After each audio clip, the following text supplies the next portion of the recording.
Greetings, everyone. Dr. Brian Scott with you.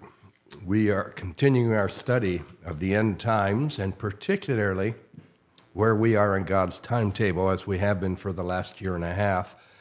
Boy, things have changed in the last year and a half since we began these broadcasts. We're in the second week of November here in 2023, and it's about a month ago that the Hamas terrorist group out of Gaza invaded the southern part of Israel and attacked the Jewish people there, slaughtering them by the hundreds, and absolutely the most hideous, destructive treatment of people that you could ever expect. Well, we're talking about the end times, and that's part of the end times. And today we're continuing a study we began a few days ago on some of the changes occurring in our society that are leading towards end time events. And most times these things go unnoticed or unrecognized, and I thought it would be helpful to us to take a look at some of these concepts because they point out to us that we are getting closer and closer to what they call the Great Reset or one world government type operations. Today, I want to take a look at what's happening in the corporate world and the fact that major corporations not only operate within the United States now, but they operate around the world. They're national. They're international. They might even operate on Mars. I'm not sure.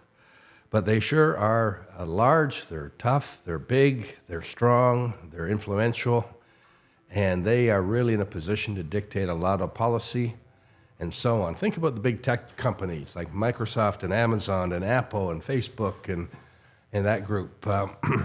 They're reaching all four corners of the earth. People everywhere have access to their equipment, their devices, and so on. Their influence is staggering. They make decisions, and the world jumps in line with them, and away we go. So we could say that as each new device comes on the market, another level of control seems to be established in favor of these companies. And another aspect of their involvement in the world is their cash flow is beyond comprehension. They have so much cash on hand, they have generated so much money, such large profits over the years, that their cash balances, investment balances, and so on, exceed most countries' national productivity. We call it GDP. They're huge. They're absolutely huge. And when they say jump, our government seems to say how high. Our people have become insensitive to their control. When I pick up my smartphone, it has so much ability, so much power, so much everything within it, that I have instant access to news from all over the world. But not only access to news, I have access to street topography. I can look at somebody's home who lives in a country far, far away. I can access so much information. I haven't even started to scratch the surface on what my smartphone is capable of. But the backside of that is that those companies who create those smartphones and all the other chips and all the devices that make them work, they've got a pretty good, strong control over what's going on. They have algorithms that monitor what we're saying and how we're saying it and whether we can say it or not. It's pretty amazing. Let's talk about the green energy movement for just a moment, which is a corporate entity in of itself. We have a bandwagon, like get on the bandwagon with the green energy movement. We have all of a sudden been told that we cannot continue to drive internal combustion engines, ICEs, like the cars and trucks that we've been used to driving for decades and decades, going back now almost a full century. And now we have to go EV. We have to go electric vehicles. And so with an electric vehicle, we're going to save the planet. And so everybody's jumping on this bandwagon. We have all kinds of programs now for turning everything into electric. And what I can't figure out is sooner or later someone's going to come to the understanding that You got to produce electricity to have electric everything. And to produce electricity is going to take some kind of fuel to drive it. In addition to that, when it comes to EVs, the cars, you got to have batteries to drive these cars. Now, I'm not an expert in this field. I don't intend to be, or hold myself out as an expert. But it seems pretty straightforward to me that you've got to produce batteries, all kinds of them. And you've got to have raw materials to produce those batteries. Now, here in southern Ontario, we have committed as a country, as a nation, and as a province to funding huge amounts of funds to 2 battery plants that are being developed by car makers. The one closest to me is going to be in the vicinity of a $13 billion contribution by our government, which means I'm paying for it, and so are all the other Canadians. They say it will pay for itself in 5 years, but the more accurate statement shows they're only going to scratch the surface on repayment in the first 5 years.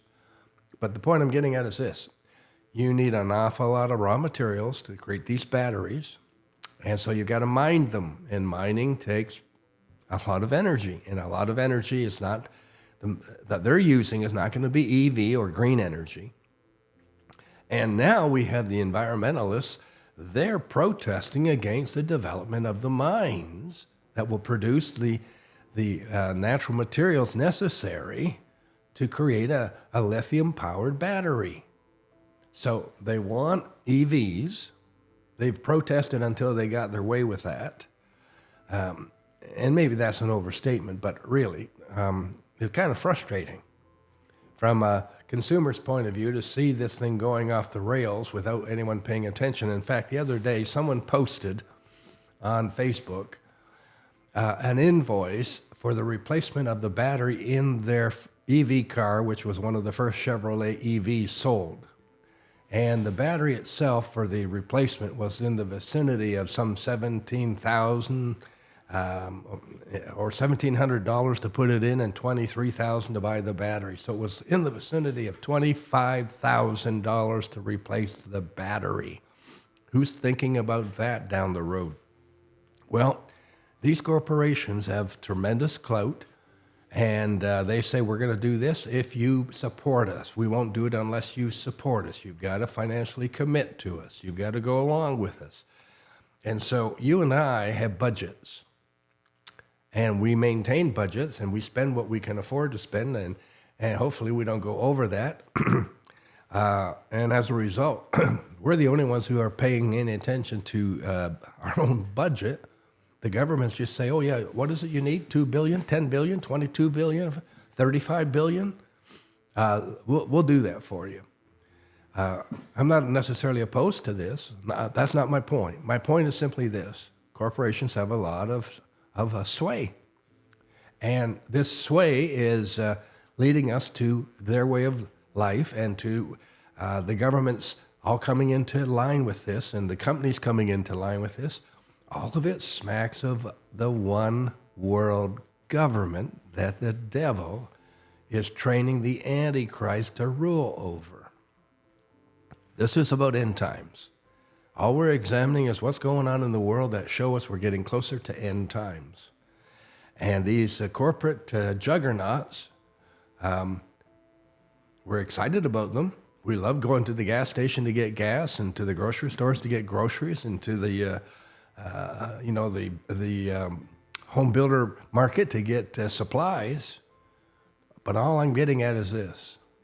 They've got so much power, so much strength, so much financial backing. They can literally direct what's going to happen.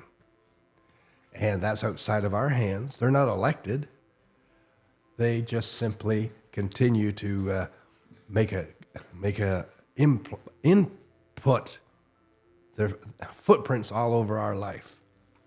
Why? Because it's a forerunner of the one world government that the Antichrist wants to rule and reign over. I've got some more for you tomorrow, and I'll look forward to seeing you then. Thanks for joining us today. Bye for now.